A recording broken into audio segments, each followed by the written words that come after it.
Hello and welcome to the Sands of Time review channel. It is your host, Sammy Thunder, back at it once again with another one of my Watch Express episodes.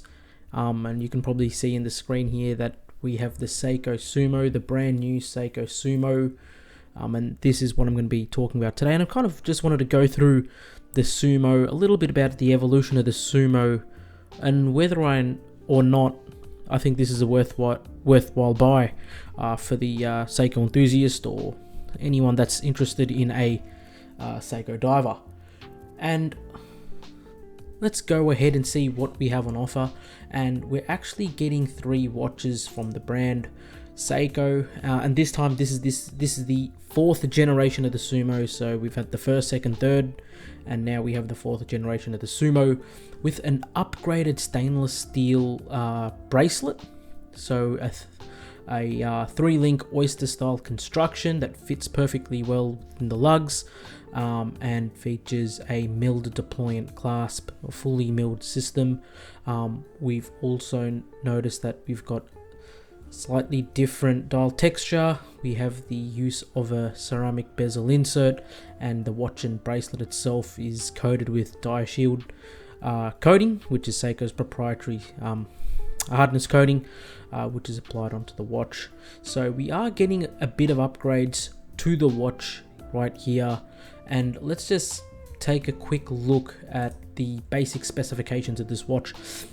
I know this is a very iconic watch, but there are still people out there that would consider it.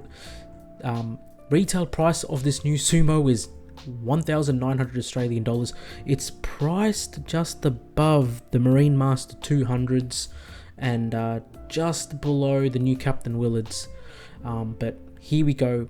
This is the specification chart, and essentially we have a 6R35 movement, which has a precision of plus 25 to minus 15 seconds per day, power reserve of 70 hours, thickness of 13.4 mils, diameter of 45 mils, and lug to lug of 52.6. So in terms of dimensions, it is quite a large watch, but the overall design of the Sumo and the way the case is constructed, or designed, it kind of feels at home even on smaller wrists. I myself have a 7.1 inch wrist, and the Sumo is a great wearer of a watch. I really like the overall design of the Sumo, especially the case profile of it. And this is just some pictures of the new Sumo that we have on the press. So you can see there's complex finishing on the case. It's called the Sumo because there are some cues throughout its generation which gave it its nickname, and one of the remaining ones is actually the 12 o'clock indice, which is kind of shaped like a sumo underwear kind of thing. And this here is just an example of the 1st generation Sumo, and you can see by the just the fatter font, the 12 o'clock index, the more fat broadsword style of hands, kind of gives this watch the characteristics, and it really is a great watch, and it's iconic in its own right within the Seiko family. So they've released three versions of this watch. You've got one in a nice marine blue, one in this kind of degradé black, and then we've got the paddy version, which has this nice paddy pattern to it. It's also worth noting that compared to the 3rd generation Sumo, what we have is the introduction of AR coating. AR coating is something not many people notice or comment on, but the previous generation of the Sumo actually, in fact, didn't have AR coating. And just speaking from my own example of owning, I used to own the limited edition black Sumo. Just for a little bit of context, this is the 1st generation of Sumo.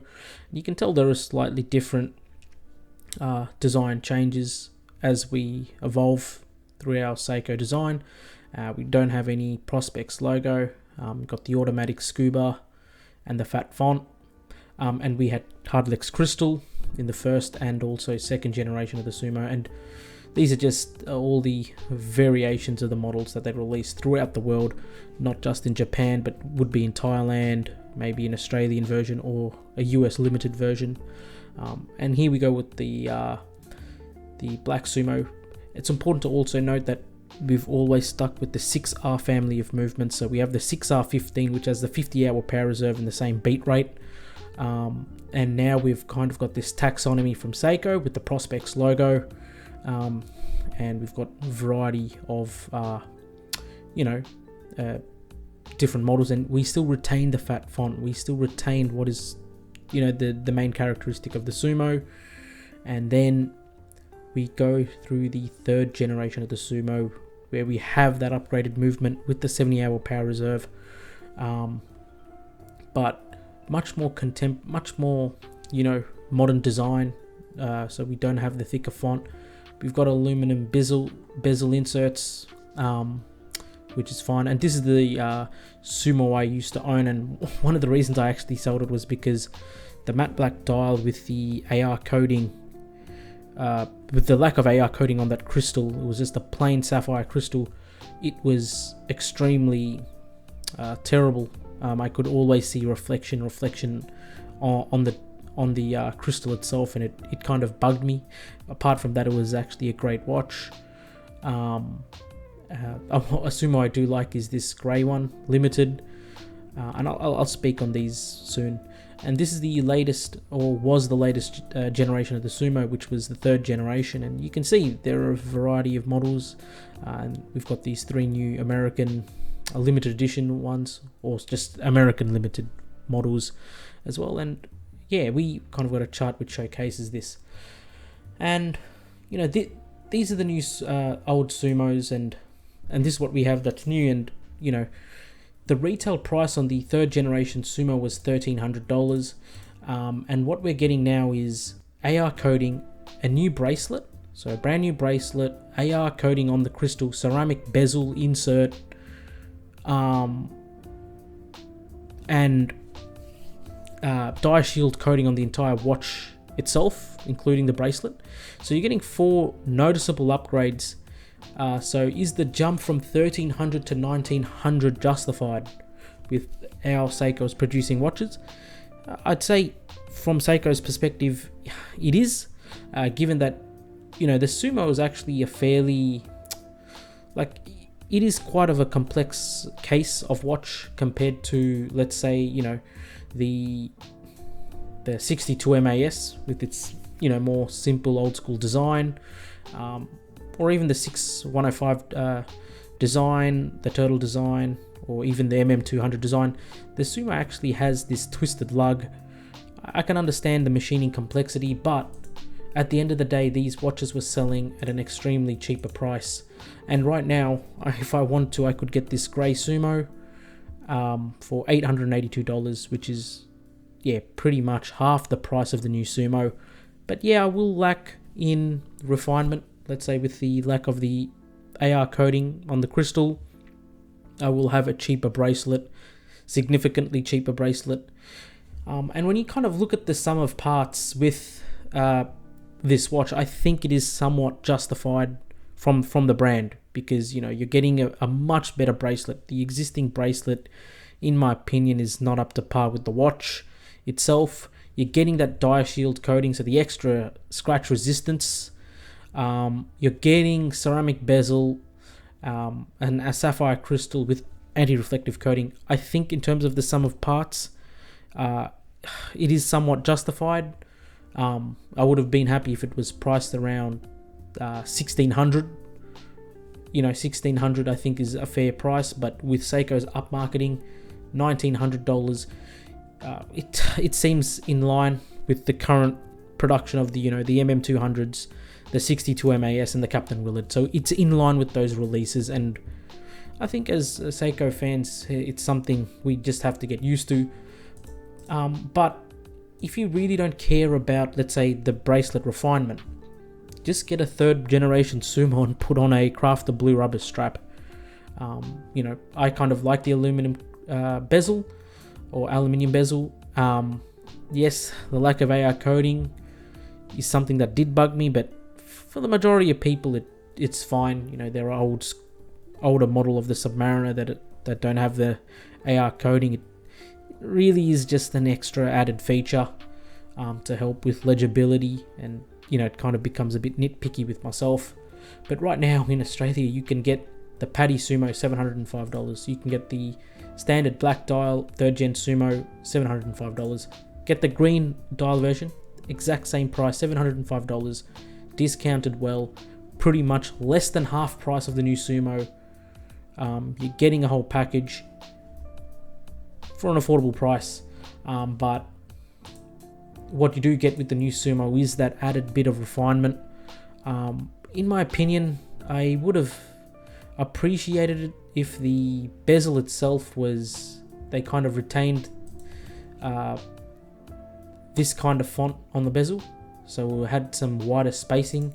Here you can notice that the numerals are very closely put together, the font's different as well, but it still is nice. And with the new bracelet, I think the bracelet change is probably the major thing that will kind of get to the enthusiasts, because the existing Sumo bracelet, in my opinion, is just subpar to what the watch is.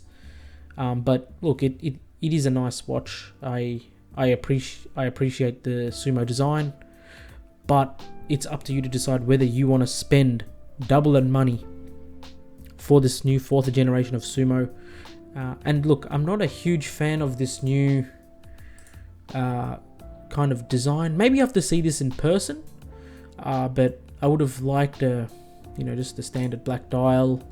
The blue one definitely looks the best to me, and you can see a bit of that degradé feature to it, so it's approaching very dark blue on the outside, and then towards the inside, or majority of the dial itself is a kind of a marine blue, very strong, rich marine blue, which is nice. And it is a nice watch, all in all. But it's the black one. I would have expected a little bit more from it. I'm not sure how this will. I really have to look at it in person and judge it in person. But I'm not very enthusiastic about the design of just the dial itself, not the indices. Everything else that's Sumo is Sumo. Just the pattern on the dial, it just doesn't click it. But you do get that better clasp system on the bracelet, a new bracelet, which is great. One thing to note is there might be fans out there that want to utilize a new 4th gen bracelet on a 3rd gen Sumo. Maybe due to the lack of the die shield coating, you might notice different tone in the metal. Again, it's just something you have to deal with, have to see in person and analyze that. And the die shield coating, if we look at it, what it really is it's 3 to 5 times the Vickers hardness of stainless steel. So it's great to see from the brand, but it's it's kind of what we see in this 2,000 Australian dollar mark, or sub 2,000 Australian dollar mark, with the MM200s, Captain Willards, and the 62 MAS. And now we're adding the Sumo into that trilogy now. So honestly, before they discontinue these new Sumos, these old Sumos, maybe consider it as a value proposition. But look, you can easily get a 2nd generation Sumo as well from a Japan domestic market dealer. Just buy it online for around $800 to $900 if you really want that old school, font on the watch, on the bezel. Very, very strong Sumo design cues. But really, let me know what you guys think down below in the comments about this new Sumo release. At the moment, I'm on the fence. I think the price is a bit high, and even with, let's say, 35% off, just knowing that you can get the old Sumo for $700, it kind of plays a bit dirty. But let me know what you guys think in the comments below. Thanks for watching. It's the Sands of Time. Peace.